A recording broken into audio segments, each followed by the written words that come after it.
Olá, meu nome é Bob Wolfenson e eu sou fotógrafo. Vivi inúmeras experiências com os retratos e as imagens de moda que fiz para diversas publicações como Vogue, Harper's Bazaar, Elle, o jornal Folha de São Paulo, entre outras. Tive o prazer de fotografar várias personalidades, como Caetano Veloso, Lina Bobardi, Hélio Oiticica e Fernanda Montenegro. Colei-me ao ofício da fotografia de tal forma que até hoje é impossível dissociar-me dele. Eu sou as minhas fotografias e vice-versa. Apesar de transitar por muitos gêneros da fotografia, fotografo sobretudo pessoas. O equipamento, a técnica, o estilo, tudo deve funcionar a favor do momento.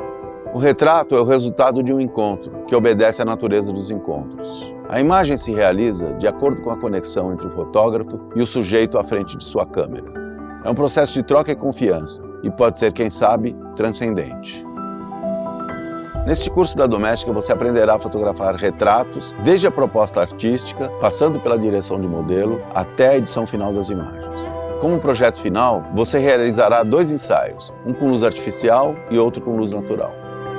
Para começar, vou lhe mostrar como elaborar uma proposta estética e o painel de referências para os nossos retratos.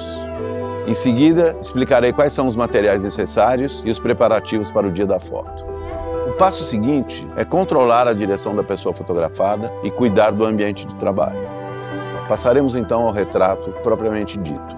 Primeiro, vou detalhar como trabalhar no estúdio com fundo neutro e luz controlada.